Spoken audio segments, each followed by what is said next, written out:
Subscribe करें और bell दबाएं ताकि कोई खबर रह न जाए। और अब हम बात करेंगे एक बड़े प्यारे और खूबसूरत सेगमेंट की जो मेरा सबसे पसंदीदा है, दुनिया बोल है में। हम बात कर रहे हैं तारीख़ इस्लाम में बोल, जिसमें हम आपके साथ इस्लाम की तारीख़ शेयर करते हैं, कुछ अच्छे वाक़यात शेयर करते हैं, कुछ हदीस से कुछ कुरानी आयात जिक्र करते हैं। लेकिन आज जिस चीज़ का मैं जिक्र करूँगा, सबसे पहले तारीख़ इस्लाम समझने के लिए सबसे पहली चीज़ जो ज़रूरी है वो है शान मुस्तफ़ा मोहम्मद मुस्तफ़ा सल्लल्लाहु तआला अलैहि वसल्लम को समझना।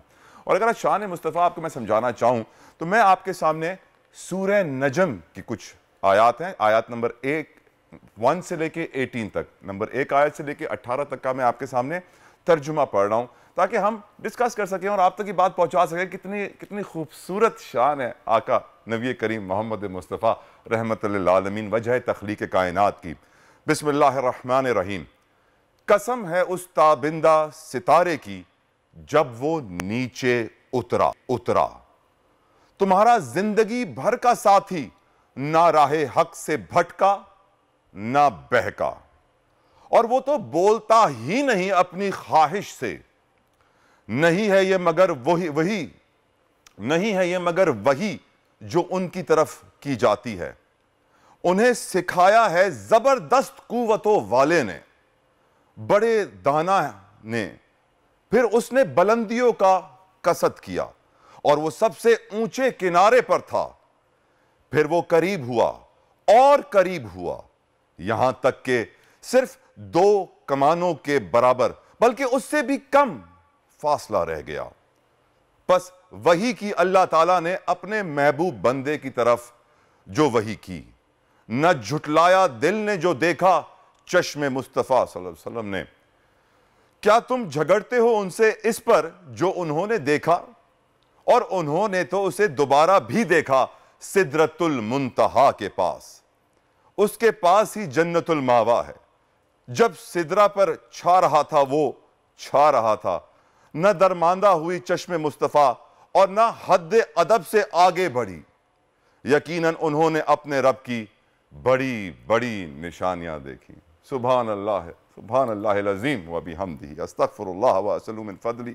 अंदाज़ा कीजिए कि अल्लाह सुब्हानहू व तआला कुरान पाक में किस तरह अपने महबूब की शान बयान करते हैं कि अल्लाह सुब्हानहू व तआला ने अपने हर नबी, हर पैगंबर का नाम लिया। हज़रत सुलेमान अलैहिस्सलाम का, ईसा अलैहिस्सलाम का, मूसा अलैहिस्सलाम का, यूसुफ अलैहिस्सलाम का, इस्माइल अलैहिस्सलाम का, लेकिन जब भी आका का जिक्र आता है तो कभी नाम नहीं लिया, या अय्युहर रसूल अल्लाह, या अय्युहन नबी कह के पुकारा।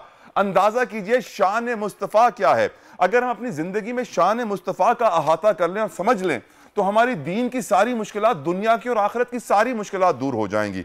अब मैं आपके सामने एक और चीज पढ़ना चाहूंगा यासीन के हवाले से। यासीन, सूरह यासीन वो सूरत है कुरान पाक की जिसे कुरान का दिल कहा जाता है। इसके मुतालिक उलमाए तफसीर के मुतअद्दिद अक़वाल हैं कि यासीन के माने क्या है, what does Yasin actually mean. कुछ उलमाए किराम ने कहा यह सूरत का नाम है, कुछ ने कहा कुरान करीम के अस्माए मुबारक में से है, यह अल्लाह ताला का इस्म पाक है।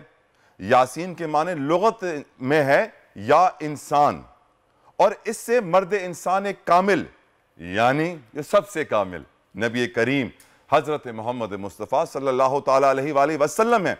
रहमतुल लिल आलमीन सल्लल्लाहु अलैहि वसल्लम के इस्माए मुबारक में से भी यासीन एक है। और अब आप अंदाजा कीजिए कि हुजूर सल्लल्लाहु अलैहि वसल्लम ने फरमाया, नबी करीम ने, कि देने वाला अल्लाह ताला है और बांटने वाला मैं हूं। इस हदीस पाक के मुताबिक कायनात के जिस्म में हुजूर सल्लल्लाहु अलैहि वसल्लम दिल की मानिंद हैं और सूरह यासीन कुरान करीम का दिल है। तो कितना लतीफ और प्यारा आगाज है सूरह का कि कुरान करीम के दिल को सारी कायनात के दिल के जिक्र से शुरू किया जा रहा है। सुभान अल्लाह, सुभान अल्लाह। अल्लाह सुब्हानहू व तआला की शान। अंदाजा कीजिए कि अल्लाह सुब्हानहू व तआला अपने कुरान करीम के दिल को तमाम कायनात के दिल से शुरू कर रहा है, और तमाम कायनात का दिल है नबी करीम आकाए दो जहां वजह तख्लीक कायनात रहमतुल लिल आलमीन हज़रत मोहम्मद मुस्तफ़ा सल्लल्लाहु तआला अलैहि व आलिहि वसल्लम। ये समझना बहुत ज़रूरी है, बहुत ज़रूरी है, क्योंकि अगर हम ये नहीं समझे तो हम बड़ी मुश्किलात का शिकार होंगे, इस दुनिया में भी और आखिरत में भी। आखिरत के रोज़ हमें कौन बचाएगा, कौन हमारी मदद को आएगा। सल्लल्लाहु अलैहि वसल्लम की शान अगर जाननी हो तो आप इससे भी अंदाजा लगा सकते हैं कि हम मुसलमानों पर 5 नमाजें फर्ज की गई, लेकिन आका दो जहां पर 5 नहीं, 6 नमाजें फर्ज की गई। मैं पढ़ रहा हूं आपके सामने सूरह अल असरार की आयत नंबर 79, जिसका तर्जुमा है, और रात के बाज हिस्से में उठो और नमाज तहज्जुद अदा करो तिलावत कुरान के साथ। यह नमाज जायद है आपके लिए, यकीनन फाइज फरमाएगा आपको आपका रब मकामे महमूद पर। हम मुसलमानों के लिए तो सिर्फ 5 नमाजें, लेकिन जो सबसे प्यारा था, जिसका अल्लाह सुब्हानहू व तआला ने सबसे ज्यादा इम्तिहान लिया, जिसकी खातिर सब कुछ बनाया, वजह तख्लीक कायनात, उनके लिए तहज्जुद भी फर्ज कर दी। आज हम शायद 5 नमाजें बड़ी मुश्किल से पढ़ पाते हैं, पर अंदाजा कीजिए रहमतुल्लिल आलमीन के लिए छठी नमाज कितनी जरूरी होती थी। अब मकाम महमूद का जिक्र आया है, तो मकाम महमूद की वजाहत आपके सामने मैं करना चाहूंगा। और वजाहत करते हुए नबी करीम अलैहिस्सलातु वस्सलाम ने फरमाया, यह वो मकाम है जहां मैं अपनी उम्मत की शिफात करूंगा। और ये फरमाते हुए उन्होंने हजरत खलील अलैहिस्सलाम के इस कौल को पढ़ा, जिसका तर्जुमा है सूरह इब्राहिम आयत नंबर 36, ऐ मेरे परवरदिगार, इन बुतों ने तो गुमराह कर दिया बहुत से लोगों को, बस जो कोई मेरे पीछे चला तो मेरा होगा, उसने मेरी नाफरमानी की तो उसका मामला तेरे सुपुर्द है, बेशक तू गफूर और रहीम है। तो यहां पे उन लोगों का जिक्र हजरत खलील अलैहिस्सलाम ने किस तरह किया कि जो गुमराह थे, कि उनका मामला तेरे सुपुर्द है। फिर नबी करीम सल्लल्लाहु अलैहि वसल्लम ने हजरत ईसा अलैहिस्सलाम के इस जुमले को दोहराया, जो कि सूरह अल माइदा से आयत नंबर 118 है, अगर तू अजाब दे उन्हें तो वो बंदे हैं तेरे, और अगर तू बख्श दे उनको तो बिलाशुबा तू ही सब पर गालिब है और बड़ा दाना है। काफी देर तक हुजूर इन आयत की तिलावत फरमाते रहे, और फिर हुजूर ने अपने मुबारक हाथ उठाए और अर्ज की अल्लाह ताला से, ऐ मेरे रब, मेरी उम्मत को बख्श दे, मेरी उम्मत को बख्श दे। फिर हुजूर ज़ारो कतार रोने लगे। अल्लाहु अकबर, अल्लाहु अकबर। आका दो जहां ने शायद अपने लिए इतने कभी आंसू नहीं बहाए जितने अपनी उम्मत के लिए बहाए, हमारे लिए बहाए। और फिर अल्लाह सुब्हानहू व तआला ने अपने प्यारे फरिश्ते को भेजा, जिब्रील अमीन अलैहिस्सलाम आए, और उन्होंने कहा कि अल्लाह ने फरमाया कि मेरे महबूब के पास जाओ और जाकर मेरा ये पैगाम दो कि ए हबीब, ए हबीब, हम तुझे तेरी उम्मत के बारे में राजी करेंगे और आपको तकलीफ नहीं पहुंचाएंगे।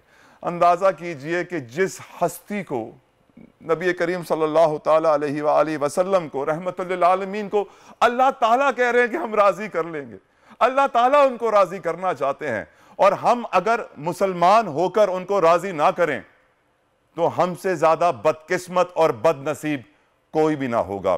तो बहुत जरूरी है कि हम अपने दीन में, हम अपनी इबादत में, हम अपनी तमाम तर कोशिशों में जब अल्लाह को राजी करें, सबसे पहले नबी करीम सल्लल्लाहु ताला अलैहि वसल्लम को राजी करें। अगर हमने उनको राजी नहीं किया, और अगर उनको राजी करना है तो हमें अहले बैत को राजी करना होगा। सल्लल्लाहु अलैहि वसल्लम ने वाज़े फरमा दिया कि अल्लाह से प्यार करो, वो तुम्हारा राज़िक है, मुझसे प्यार करो, अल्लाह की रजा करे, मेरी औलाद से, मेरी अहले बैत से प्यार करो, मेरी रजा के लिए। तो बहुत सिंपल है मेरे भाइयों, मुसलमान बहनों, अल्लाह ताला कुरान में कहता है मेरी रस्सी पकड़ो, और ये रस्सी बहुत सिंपल है।